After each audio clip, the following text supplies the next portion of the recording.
Bom dia, boa noite, Shavua Tov, uma boa semana para todos. Shabbat Shalom, Mashiach Now, redenção completa, verdadeira, definitiva para o mundo inteiro aqui agora já. A próxima semana é muito interessante. Sorte ou azar? Primeiro sorte, depois azar. Né? A imagem está ligada a um jogo de dados que é muito perto do que a gente quer transmitir. E a verdade é que a sorte, ou o contrário da sorte, como a gente costuma dizer, depende da gente. Não só de jogar os dados, mas como que a gente vê a vida, como a gente vive a vida, como a gente acredita, em quem a gente confia, como que a gente se comporta. A gente chama para Likutei Sirot.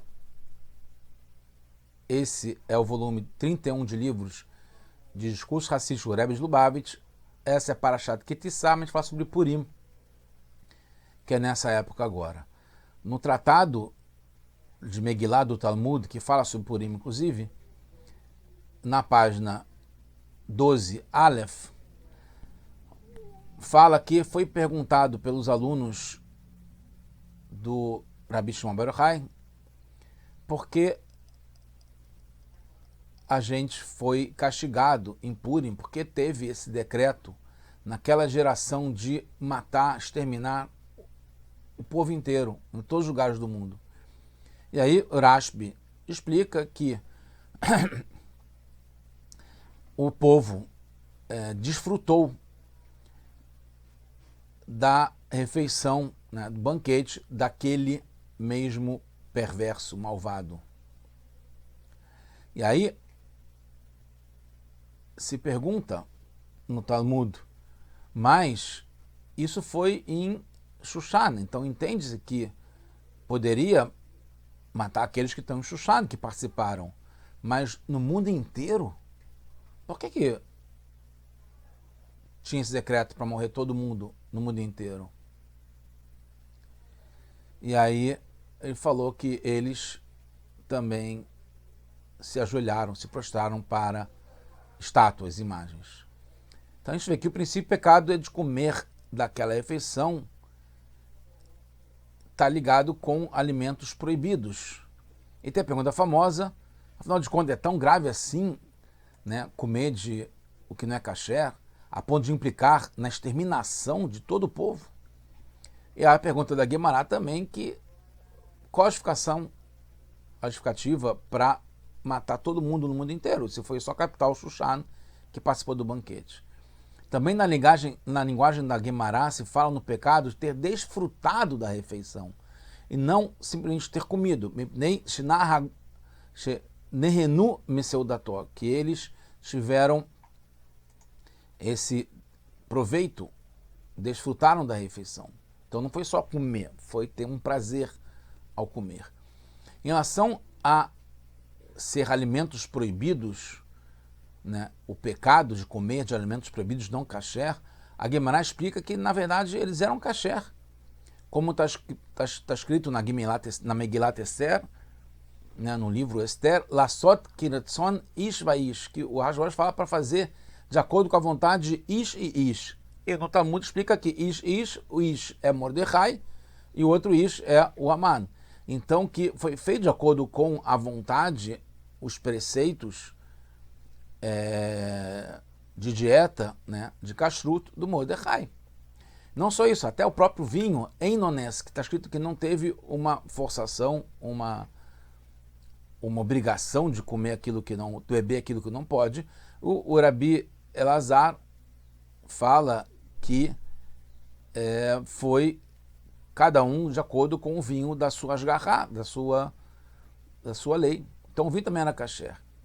Então se a Guemará queria dizer que mesmo assim, né, que foi dada a possibilidade de comer só kasher, vinho kasher, etc., mesmo assim o povo comeu alimentos proibidos e por isso foi castigado, deveria ter dito isso de forma clara, mas não é isso que acontece. Tem comentaristas como Urif que relacionam com Ahasverosh ter feito o banquete pelo final do prazo de 70 anos da reconstrução do Beit HaMikdash e da salvação do povo, como foi prometido, inclusive para Rachel, quando a gente sai de Israel na destruição do primeiro Beit HaMikdash. Então, depois que ele percebeu que acabaram, segundo a conta dele, os 70 anos e o povo não foi salvo, ele tirou todos os utensílios do Beit HaMikdash para serem usados no seu banquete. Então, todos aqueles judeus que participaram mostraram que estavam felizes com a destruição do Beit HaMikdash, que foi isso que ele estava comemorando. Mesmo assim, ainda não dá para entender, pois se fala do extermínio de todos, inclusive crianças que não pecaram e que não comeram, que não desfrutaram daquela refeição e não participaram da comemoração da destruição do Beit HaMikdash sem ter a reconstrução. Então, por que foram também entrar no decreto as crianças? E quem se ajoelhou para essas estátuas também tem esse tipo de punição, de morrer, mas não para os demais que não participaram disso. Os sábios falam que somos como uma ovelha no meio de 70 lobos. Isso é um fato, é uma realidade, é assim mesmo. E grande é o pastor, que é Hashem, que toma conta de todos nós, todas as ovelhinhas. Cada um é como uma ovelha no meio de 70 lobos, são os 70 povos. E o pastor Hashem toma conta da gente com milagres que são acima da natureza. Está ligado com a sorte. Que é Hashem que determina o que é a sorte, que são milagres que estão acima da natureza. Que é jogo dado, você não sabe, não é matemático, não é científico qual o número que vai cair. Tem probabilidades, mas não é garantido. Mas quando a gente vai contra quem cuida da gente, que é Hashem, a gente muda o cuidado de Hashem para ser um cuidado da natureza. A gente se deixa levar pelas leis da natureza e não pelos milagres de Hashem. Se deixa levar pelo contrário da sorte, que é o azar. O Rambam Maimonides fala sobre os versos que tem em Vayeler, no livro do Varim, que fala, Veistati panai mehem, que Hashem fala que vai ocultar sua face da gente, e depois ele fala que o Metzaer Uraot Rabot, e vocês vão encontrar muitos males.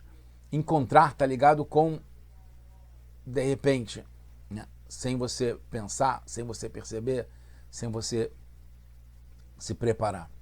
Em Berukotai, também fala sobre maldições que vão acontecer, e fala, ameaças, né, que Hashem fala, Im bezot lot ishmeu, se mesmo assim vocês não me escutarem, e não olhar, e não me seguirem, e fazerem as coisas por acaso, bekeri, aleatoriamente, ve'halarti imakem be'amat keri, e eu também vou então para me comportar com vocês de acordo com o acaso.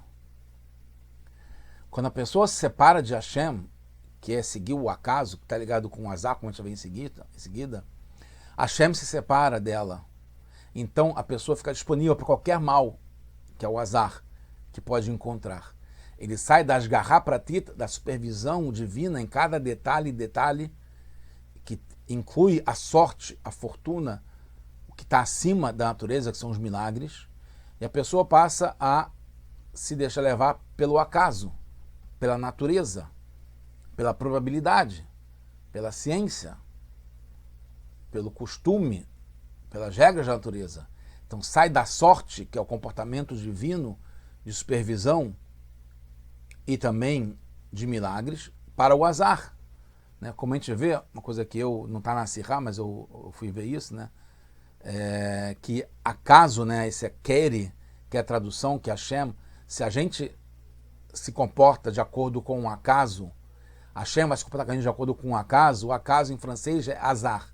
E não por acaso, azar, que é acaso em francês, é essa palavra, esse som, que está ligado com o azar, né? Que é o contrário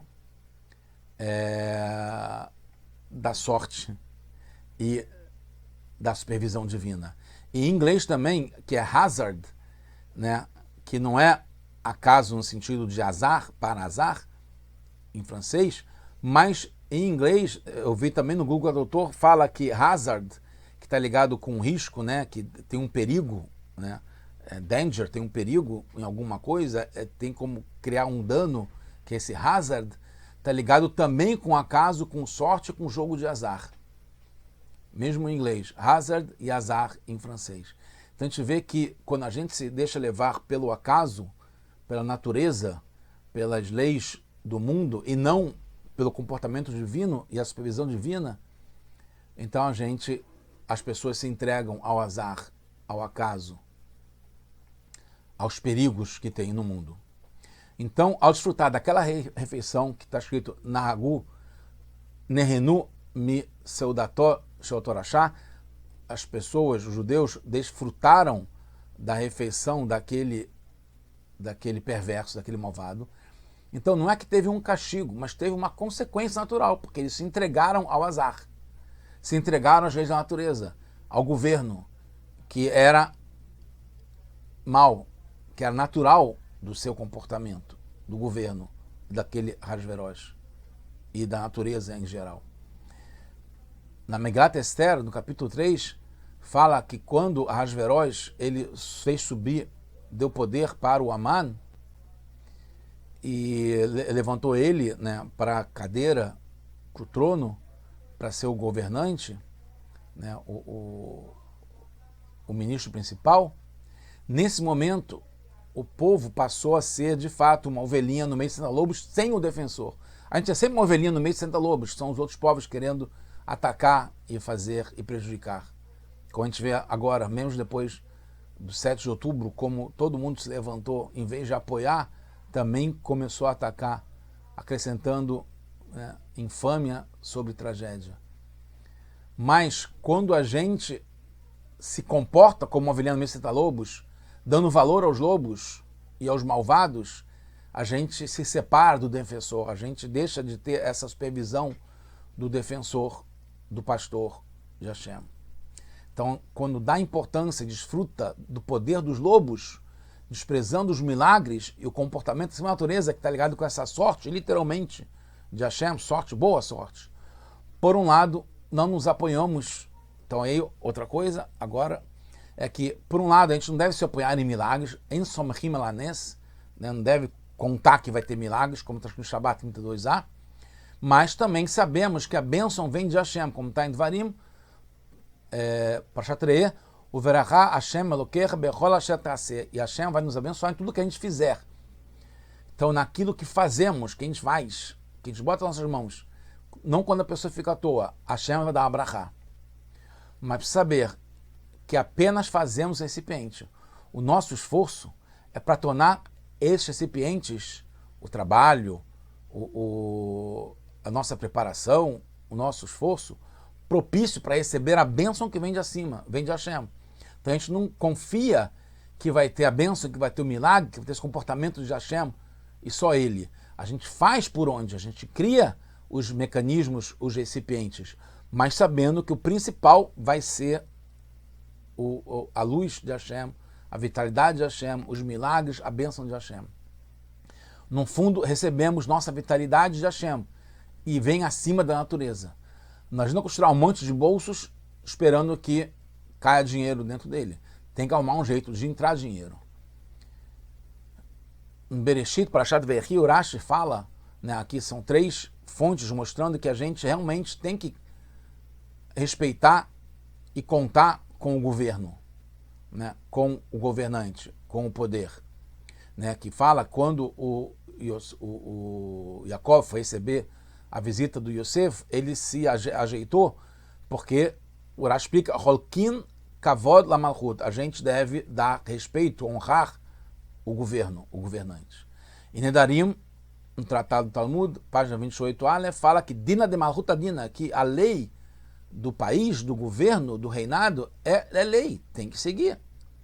Irmial, o profeta Jeremias, capítulo 29, fala da Shuat Shalom Air, que você deve pedir pela paz da cidade, né, do governo, do status quo, né, e deve Itpalel Badá, deve rezar por ela, pela cidade, pelo poder. Então, tinha que ir no banquete mesmo, quando o Ahasverosh, que é o rei, chamou para o banquete, tinha que ir. Mas junto com isso, precisava saber sentir, reconhecer claramente que a nossa existência não depende, Deus me livre, do Ahasverosh, ou do governo, ou do mundo, ou da natureza, mas sim de Hashem. E a nível de milagres, sim, que é mesmo vestido da natureza, e de vez em quando ficar revelado que o nosso pastor toma conta da gente num comportamento acima da natureza, milagroso, que é esse ligado à sorte. Sabíamos que Ahasverosh, o governante, era malvado e que ele ia contra a vontade de Hashem. Isso que é ser malvado. Mesmo assim, desfrutamos. Quer dizer, não foi só porque era uma lei de ter que obedecer ao governante. Não era só para respeitar. A gente foi dando valor, desfrutando da malvadeza desse rei Ahasverosh. Entendemos também porque teve agora falando do lado positivo, teve uma salvação milagrosa. Diferente de Hanukkah, que os milagres foram revelados acima da natureza, né? Deu os fortes na mão dos fracos, muitos na mão dos poucos e assim por diante. Na cidade do Egito também tiveram milagres. Aqui em Purim foram milagres vestidos da natureza. Nos mostram que não são limitados a ser acima da natureza. Pode ser vestido da natureza, pode ser a gente nem perceba. Mas a gente tem que reconhecer que a Hashem que está tomando conta da gente são nissim de qualquer modo. Tanto Hanukkah, quanto Egito, quanto Purim. Foi alanissim, milagres, mesmo sendo dentro da natureza, ou acima da natureza, são sempre milagres. Isso se percebe em como Esther se preparou, né? E terminando. Por um lado, a Esther agiu, foi até o Ahasverosh, seguindo a natureza, o padrão, o protocolo, a mando do Mordecai, que foi para suplicar por seu povo, né, usando o poder que ela tinha, mesmo sem ter sido chamada por 30 dias. E também ela entrou num pátio interno que não era legal, não era de acordo com a lei, não podia entrar. Era um perigo de vida real. Então, certamente, precisava ser muito atraente a Esther para poder estar quebrando essas barreiras, de ir sem ser sido chamada por 30 dias e no pátio interno para encontrar com o rei. Mas, junto com isso, ela jejuou 3 dias e 3 noites, que normalmente leva ao contrário da atração. Então, ela foi lá querendo atrair e fazendo de uma forma, usando o recipiente, o mecanismo da natureza, mas foi de uma forma contando com o apoio divino, que ela jejuou para Hashem, que ia fazer com que ela naturalmente fosse desvantajosa para ela em relação à atração para o Ahasverosh. Ir até o rei foi só um levush, uma vestimenta para a salvação que viria de cima, de modo milagroso. Acima da natureza, está ligada com a sorte. Então, fomos criados como alma em corpos. Precisamos nos ocupar, com certeza, a necessidade do corpo, mas não no modo de proveito. É assim como um levush, uma vestimenta. É secundária à relação principal, que é a Hashem, a Torá e as mitzvot. A saúde do corpo é só para ter condições de se virar Hashem melhor. Então, a gente deve escolher a sorte e não o contrário da sorte. A certeza, confiança, fé em Hashem e não na natureza, no mundo e nas coisas ao acaso. E assim a gente vai ter, se Deus quiser, agora já a redenção verdadeira, completa, milagrosa, dentro da natureza, acima da natureza, que seja agora já com Mashiach Tzidkeinu, now.